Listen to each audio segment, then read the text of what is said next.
Módulo 1, semana 1. Inyección de combustible EFI, EDI. Entrenamiento Facility Training les da la bienvenida. Objetivo: conocer cómo funciona el sistema de inyección indirecta secuencial CEFI, sistema de inyección directa de gasolina GDI. Saber cómo funciona es saber cómo diagnosticar. En un motor de aspiración natural, el inyector atomiza la gasolina en el aire de entrada del múltiple de admisión antes de la válvula de admisión, generalmente cerrada. El combustible y el aire mezclado es succionado por la presión de vacío en el ciclo de aspiración.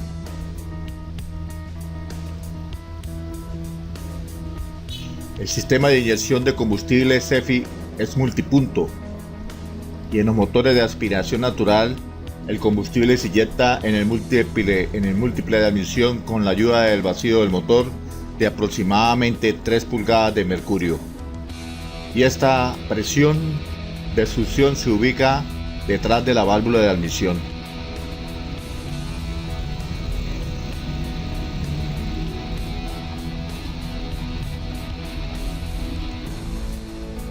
El sistema de combustible de inyección cambió con el tiempo. Los primeros sistemas de inyección fueron indirecta por bancos. El TBI fue el primero, conocido como inyección de cuerpo de aceleración, y daba 12 psi aproximadamente de presión de riel. El otro fue la inyección multipunto, MPI, y daba aproximadamente 40 psi de presión de riel. También hubo la inyección indirecta por orden de encendido secuencial. Esa alcanzó hasta 70 psi. Y actualmente está la inyección directa GDI, que alcanza alrededor de los 2100 psi. Ahí en el gráfico vemos un cuerpo de aceleración TBI. Combustible entraba al inyector. El inyector tenía un retorno hacia el regulador de presión, y el regulador de presión se encargaba de bajarle la presión cuando era muy alta. Acuérdense que eran 12 psi, 10, 12 psi. Este sistema es historia. Con la inyección monopunto o por bancos, sea de cuerpo de aceleración TBI, esta inyección era de tipo inyección continua, y la inyección MPI era continua pero por bancos de cilindros. En el gráfico vemos un cuerpo de aceleración TBI General Motors. Ahí se observan dos inyectores TBI, el regulador de presión, la válvula de marcha mínima IAC y el sensor de mariposa TP. En la inyección de combustible indirecta por banco, los inyectores disparan todos a la vez o por pareja a los cilindros. Si se conoce el ciclo de 4 tiempos, se conocen las parejas de cilindros. Ciclo de 4 tiempos involucra el ciclo de admisión, ciclo de compresión, ciclo de expansión y ciclo de escape. Y 2 cilindros suben a la vez al mismo tiempo y 2 cilindros bajan a la vez. Mientras 2 suben, 2 bajan. A este orden de encendido, por ejemplo, de un motor 4 litros en línea, era 1, 3, 4, 2 el orden de encendido. Las parejas se formaban en la división del orden de encendido: 1, 4 y 3, 2. Y como acabamos de decir, la inyección continua, todos inyectaban a la vez, pero en la inyección por banco inyectan por pareja o inyectaban por parejas: 1, 4, 3, 2. Estos motores estuvieron hasta en Colombia, estuvieron hasta 1900 95, máximo 1998, hasta que entró la inyección secuencial. Después de 1995 desaparecieron del mercado.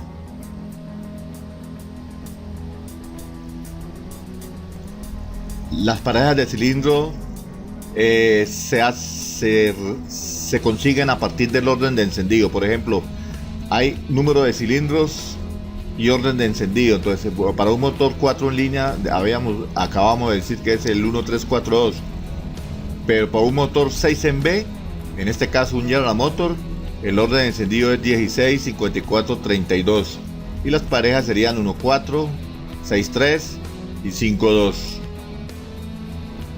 De esa manera se haría la inyección por bancos. También puede echar por bancos, banco izquierdo y banco derecho. En este caso estoy hablando de bancos por parejas de cilindros.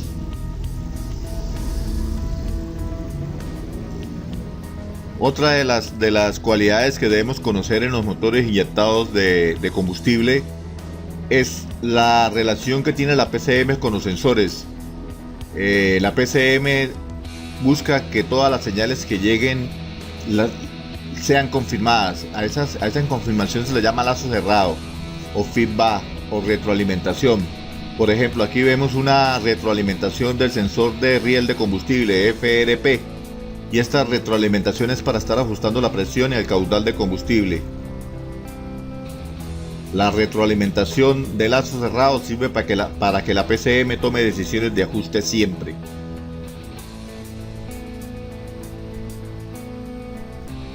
Observen el gráfico que es una relación de ajuste entre el sensor de riel de combustible, lazo cerrado a la PCM, y la PCM manda las señales al módulo de la bomba eléctrica de combustible en este caso, y la bomba eléctrica de combustible controlaría la presión con la velocidad de la bomba eléctrica.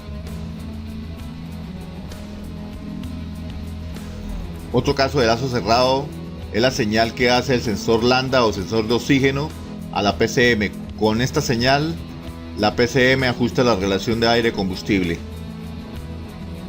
En este caso vemos un sensor de oxígeno o un sensor lambda de banda corta.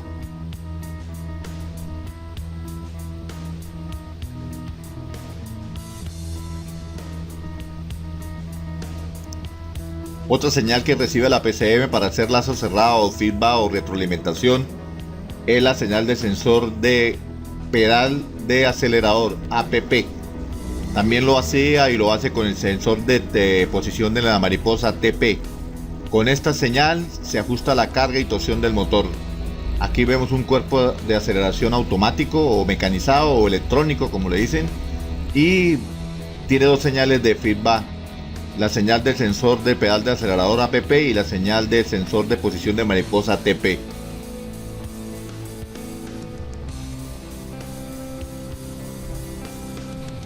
Estas medidas de señales de retroalimentación no son importantes porque la mayoría de los técnicos piensan que el único sensor que hace feedback de retroalimentación es el sensor de oxígeno, y hay más sensores en el motor. Actualmente toda la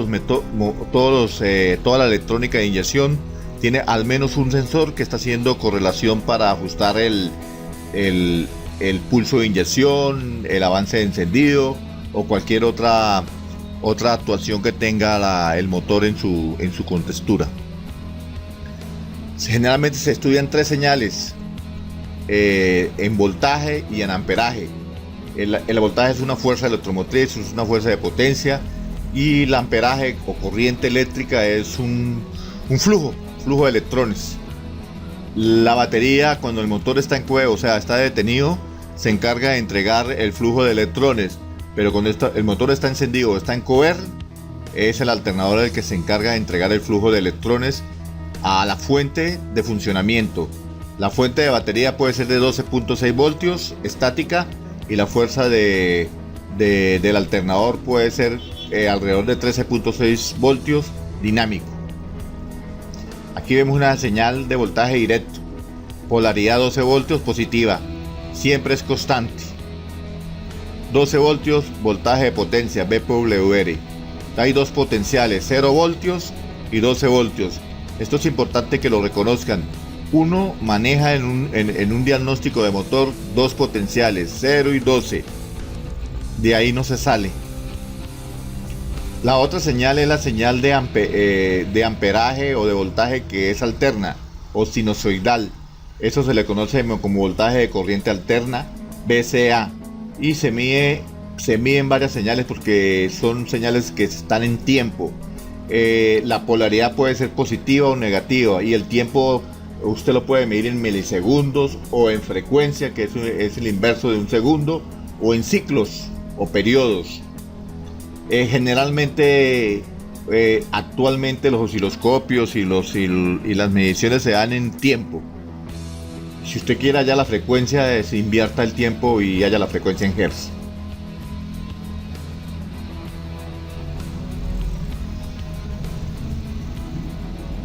El flujo de corriente en un circuito básico va desde la batería o desde el alternador y se conoce como voltaje V positivo, va hasta las cargas eléctricas, y luego las cargas eléctricas cierran circuito a masa por V negativo.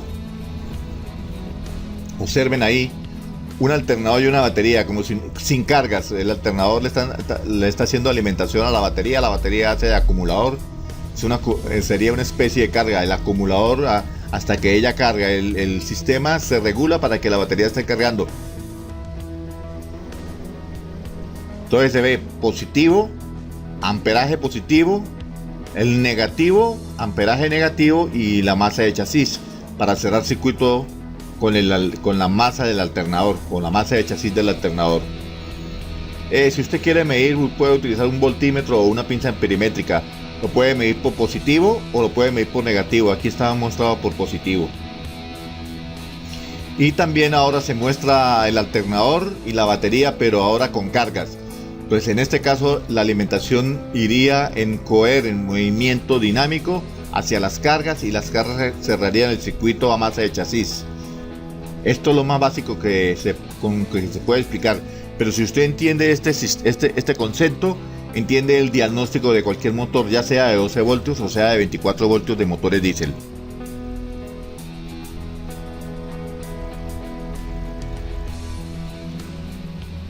Ahora veamos una alimentación de voltaje directo a la PCM, Powertrain Control Module.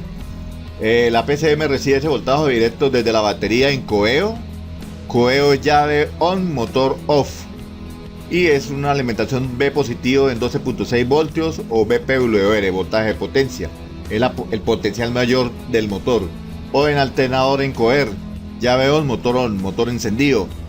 El V positivo ya no es 12.6 sino 13.6 voltios, y la VPWR sigue manteniéndose. La PCM cierra el circuito a masa GND. Aquí estamos viendo cómo el alternador manda V positivo a la batería. ¿Observen? Así se hace en un diagrama eléctrico y se hace en un vehículo. El concepto lógico de diagnóstico es que usted debe fijarse cómo es que fluye la corriente o el voltaje, como yo digo. Fluye en coher desde el alternador a la batería, y tiene un punto paralelo hacia las cargas. En este caso estoy mostrando la PCM como una carga mayor, como el procesador de control de decisiones. Por eso es que los técnicos deben medir positivo y negativo a la PCM, y es una de las pruebas de diagnóstico que generalmente se hacen en la solución de fallas técnicas. También vemos que la batería está siendo medida con un multímetro, positivo al V más y negativo al V menos. Mide la carga, en este caso de alternador, alrededor de 13.4, 13.6 voltios. Si estuviera en coheo, sería la carga de la batería en estado como esté. La máxima carga es 12.6, de ahí para abajo ya la batería está en descarga.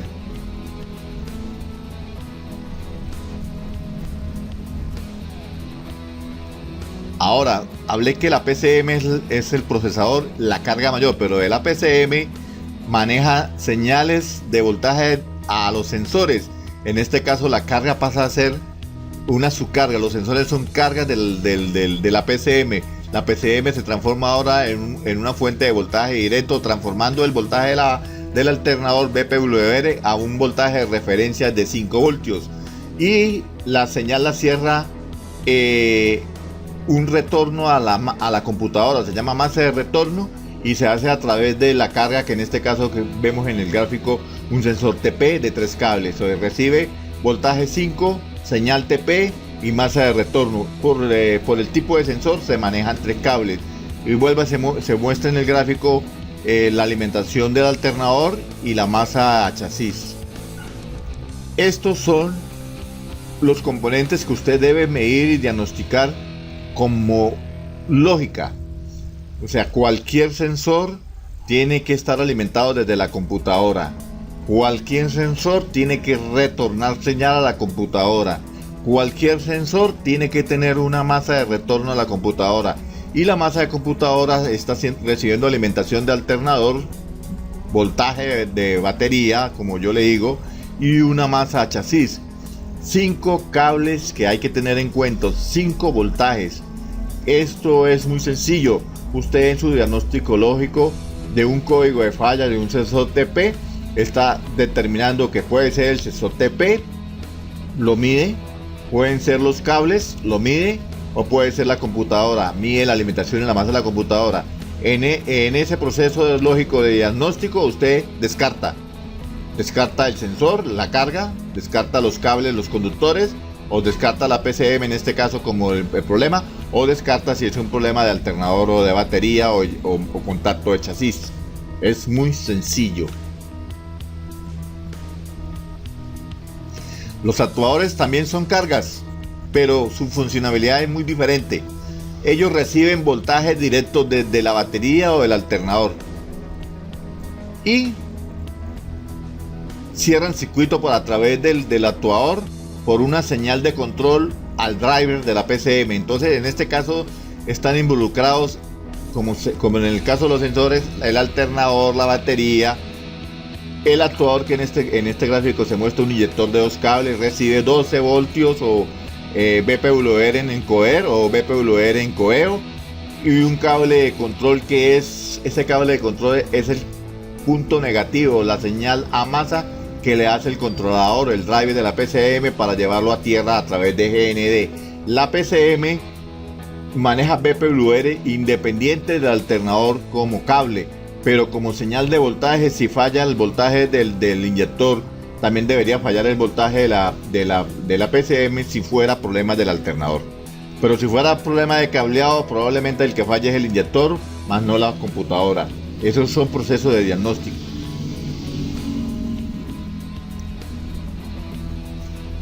Ahora, un alternador y la batería, pero en este caso el alternador que voy a mostrar es un generador rectificador. Generalmente uno no debe descuidar nunca en su diagnóstico una medición directa del alternador para saber el estado de carga. Lo puede hacer con un voltímetro, lo puede hacer con un escáner.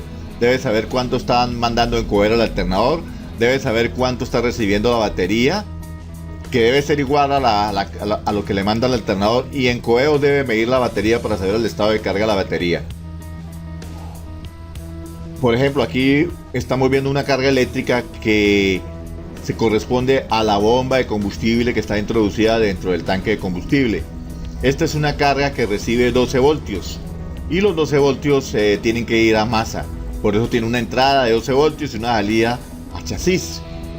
2 pines para la bomba eléctrica FP, Fuel Pan.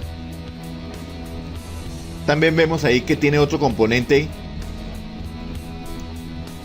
o el rheostato de altura del nivel de combustible dentro del tanque. Ok, esto es otra medición aparte.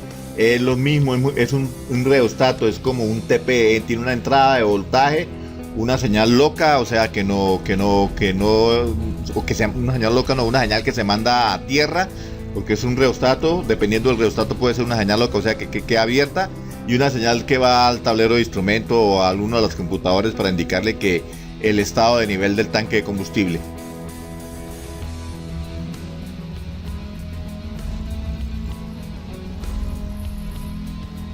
Amigos, estas son las bases básicas para el diagnóstico de la electrónica y de un sistema de inyección directo e indirecto de combustible.